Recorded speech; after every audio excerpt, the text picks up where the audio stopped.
Hello Weaver, शुरू करते हैं आज की एक और धमाकेदार मूवी के साथ में फाइनल डेस्टिनेशन 4। मूवी की स्टार्टिंग में हम 4 फ्रेंड्स को एक रेसिंग ग्राउंड में देखते हैं, जो कि एक कार रेस देखने आए थे। निक, उसकी गर्लफ्रेंड लॉरी और उनके फ्रेंड हंट और जेनेट के साथ में गए हुए थे, जहां पर ये रेस हो रही थी। उस जगह का नाम मैकेनली स्पीडवे होता है और ये लोग जिस सीट पर बैठे थे उस सीट का नंबर भी 180 था। मतलब आप समझ गए होंगे। अगर नहीं समझ पाए तो इस सीरीज का पार्ट 1 देख लेना, लिंक डिस्क्रिप्शन में मिल जाएगा। वहाँ पर सब लोग एंजॉय कर रहे होते हैं, लेकिन हमारा हीरो निक बहुत ही परेशान लग रहा होता है, क्योंकि उसे वहाँ पर बहुत सारे नेगेटिव क्लू मिल रहे थे। वो अपने पास बहुत सी चीजों को नोटिस कर रहा था। तभी निक के पास एक कागज उड़कर आता है, जिस पर रेसिंग में मारे गए लोगों की फोटो होती है। ये सब चीजें किसी बहुत ही बड़ी दुर्घटना की ओर संकेत कर रही थी। वहीं उनके सामने एक काउबॉय आकर बैठ जाता है, जिसे लॉरी रिक्वेस्ट करके हटा देती है। वहाँ पर एक कपल को सिक्योरिटी गार्ड कुछ समझा रहा होता है। उस जगह पर एक माँ अपने बच्चों के साथ होती है और एक मैकेनिक अपनी गर्लफ्रेंड के साथ होता है। वहीं निक बहुत ही परेशान और बेचैन लग रहा था। निक को लग रहा था कि वहाँ एक बहुत बड़ा एक्सीडेंट होने वाला था, जो कि बिल्कुल ही सही लग रहा था, क्योंकि एक कार में स्क्रू ड्राइवर फंसा रह जाता है और वो स्क्रू ड्राइवर कार से निकलकर रेसिंग के ट्रैक पर गिर जाता है। अब उस स्क्रू ड्राइवर से एक कार का टायर फट जाता है और वो क्रैश हो जाती है। उस कार का टायर निकलकर सीधा कार मैकेनिक की गर्दन पर जाकर गिरता है, जिससे वो मारी जाती है। ये देखकर सब लोग वहाँ से भागने लगते हैं। वहीं गाड़ियाँ एक दूसरे से टकराने लगती हैं, जिससे उन गाड़ियों के पार्ट्स इधर उधर आकर गिर रहे थे, जिसकी वजह से एक गाड़ी का पार्ट उन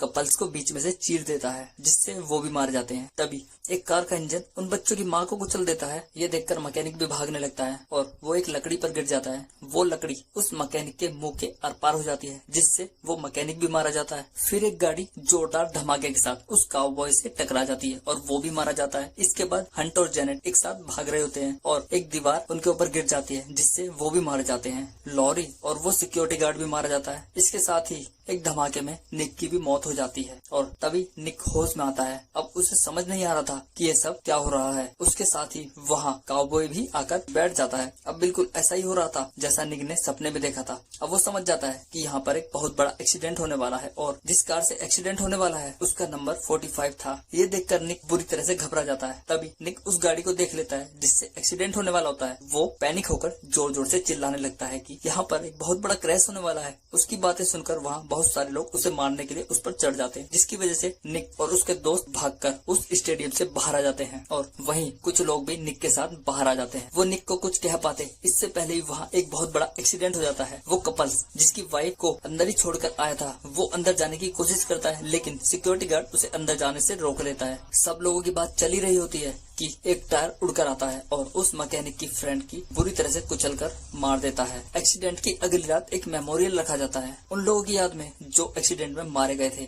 निक और लॉरी भी वहाँ जाते हैं। वहाँ पर उन्हें अपनी ही तरह बहुत से सर्वाइवर मिलते हैं जो उस कार एक्सीडेंट में बच गए थे। वहीं कार्टर अपनी वाइफ की मौत का जिम्मेदार अब भी उस सिक्योरिटी गार्ड को ही समझता था, क्योंकि उसने ही कार्टर को अंदर जाने से रोका था। इसलिए वो जोर से अपनी वाइफ की मौत का बदला लेना चाहता था, जिसके बाद वो वहाँ से चले जाते हैं। रात में निक को फिर से एक विजन दिखाई देता है और वो डरकर उठ जाता है। वो समझ नहीं पा रहा था कि उसने क्या देखा है। उधर कार्टर नशे में धुत होकर उस सिक्योरिटी गार्ड के घर पहुंच जाता है। वो ट्रक ऑन करके उस सिक्योरिटी गार्ड के घर जा रहा होता है। तभी एक बियर की बोतल एक्सीलेटर पर गिर जाती है और ट्रक चलने लग जाता है। कार्टर उस ट्रक को रोकने की कोशिश करता है, लेकिन उसे रोक नहीं पाता। इस दौरान उसका पैर ट्रक की जंजीर में फंस जाता है और ट्रक उसे घसीटते हुए आगे जा रहा था। तभी फ्यूल गिरने से उस जंजीर के साथ कार्टर में भी आग लग जाती है। कार्टर जोर जोर से चिल्लाता है। उसकी चीख सुनकर जॉर्ज घर से बाहर आ जाता है। तभी आग फ्यूल टैंक तक पहुंच जाती है और वो ट्रक ब्लास्ट हो जाता है। यहाँ पर कार्टर के चिथड़े उड़ जाते हैं। जब ये न्यूज निक टीवी पर देखता है तो वो समझ जाता है जो उसने विजन देखा था वो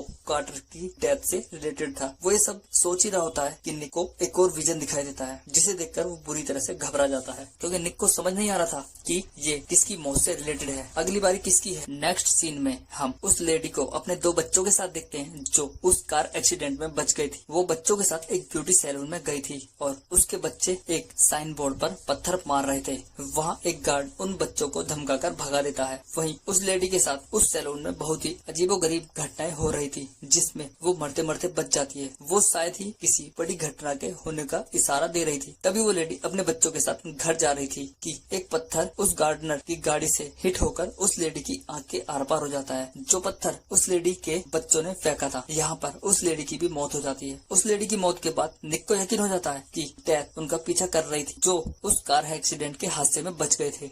इसलिए निक और उसकी फ्रेंड उन मौत से पहले के अनुमान के बारे में इंटरनेट पर रिसर्च करते हैं, जहां पर उन्हें एक आर्टिकल मिलता है जिसमें 180 की फ्लाइट के बारे में पता चलता है। अब उन्हें डेथ के कॉन्सेप्ट के बारे में पता चल जाता है। उन्हें वहां पर एक और थ्योरी मिलती है, अगर वो मौत को चीट कर देंगे तो डेथ की चेन को रोका जा सकता है, लेकिन मौत को टाला नहीं जा सकता, बल्कि वो किसी दूसरे इंसान पर चली जाती है। इसलिए सबकी बारी आएगी। तभी निक को एक और विजन आता है, लेकिन वो किसके बारे में था ये निक को समझ नहीं आता। इसलिए उसका पता करने के लिए वो स्टेडियम जाता है जहाँ पर वो दुर्घटना हुई थी। वहाँ पर उसे वो सिक्योरिटी गार्ड जॉर्ज मिलता है। वो उन्हें सिक्योरिटी फुटेज दिखाता है। उससे निक को पता चल जाता है कि अगला नंबर एंडी का है। वहीं security guard security cameras photos पर आप 180 लिखा देख सकते हैं। ये लोग एंडी के पास पहुंचकर उसे सब कुछ बताते हैं। वो एंडी को बताते हैं कि उस स्टेडियम से बचने वाले लोग एक एक करके मर रहे हैं और अगला नंबर तुम्हारा है। लेकिन एंडी उनकी बात पर विश्वास नहीं करता।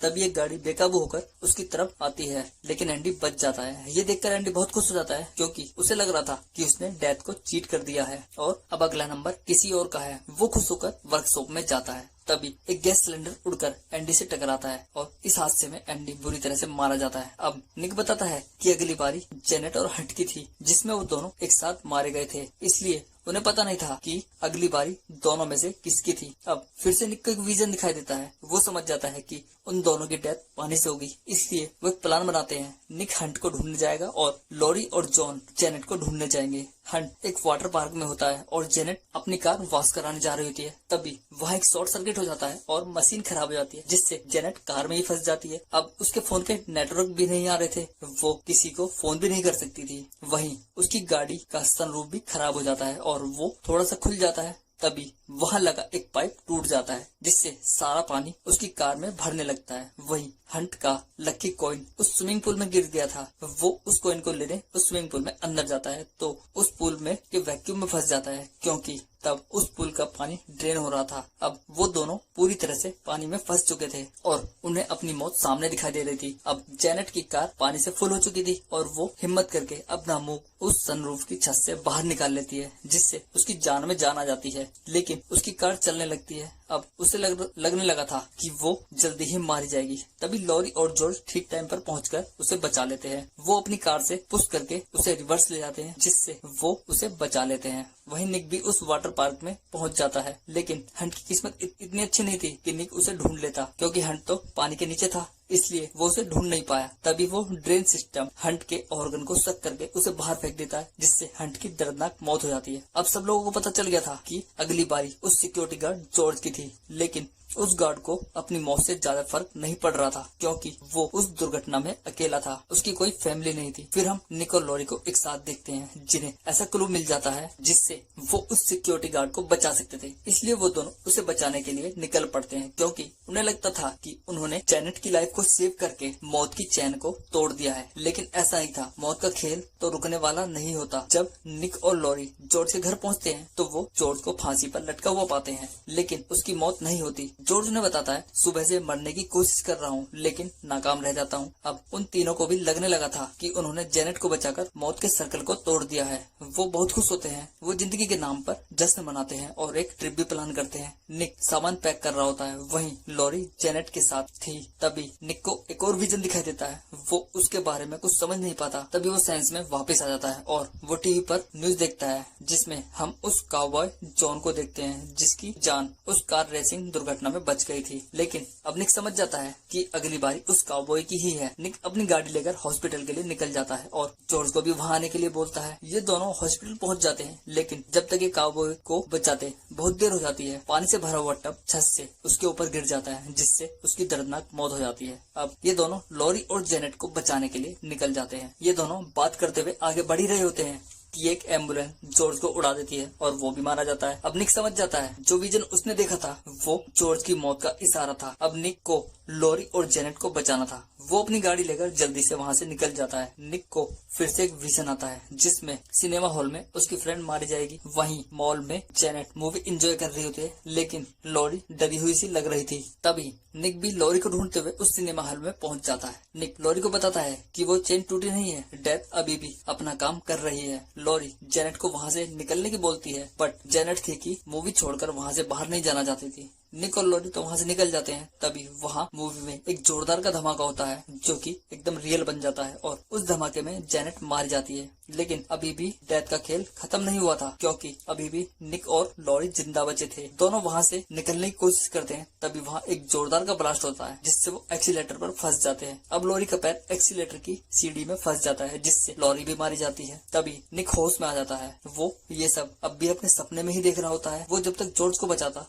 तब तक बहुत देर हो जाती है और एक एम्बुलेंस तब तक जॉर्ज को उड़ा चुकी थी। अब निक भागकर उस थिएटर तक जाता है जहाँ पर वो मूवी देख रही होती है। वहाँ थिएटर के साइड वाले रूम में आग लगी हुई होती है जिसे निक बुझाने की कोशिश करता है और बुरी तरह से घायल हो जाता है। लेकिन फिर भी निक हार नहीं मानता और अपने साथ साथ वो वहाँ हॉल में मौजूद बहुत सारे लोगों की जान बचा लेता है। इसके बाद सीधा 2 हफ्ते बाद का सीन दिखाया जाता है जहाँ पर हम एक बस को देखते हैं जिस पर 180 लिखा हुआ होता है। वहीं हम निक, लॉरी और जेनेट को एक साथ कॉफी के कैफे पर देखते हैं जिसका नाम डेथ बाय कैफीन था। वहाँ पर निक को फिर से के बहुत सारे क्लू मिलते हैं जिन्हें देखकर वो बुरी तरह से घबरा जाता है। वहाँ पर उसी वाटर पार्क की फोटो होती है जहाँ पर हंट मरा था। वहाँ पर उसी मूवी का नाम मैगजीन पर लिखा था जिसे लॉरी और जेनेट देखने गए थे। वहीं टीवी पर कार रेस चल रही होती है। अब निक समझ चुका था कि उन्होंने कुछ भी नहीं बदला। तभी निक की नजर उस टेबल पर पड़ती है जिस टेबल पर वो बैठे थे। उस पर लिखा था डेथ इट्स कमिंग, जिसे देखकर निक को यकीन हो जाता है डेथ ने उनके लिए एक प्लान बनाया था। वो यहाँ खुद नहीं आए बल्कि उन्हें लाया गया था। निक इतना ही कहता है तभी एक बेकाबू बस उस कैफे में घुस जाती है जिससे वो तीनों बुरी तरह से मारे जाते हैं और यहाँ पर डेथ ने इस तरह इन तीनों को मारकर अपना काम पूरा कर दिया था और यहाँ पर मूवी खत्म हो जाती है।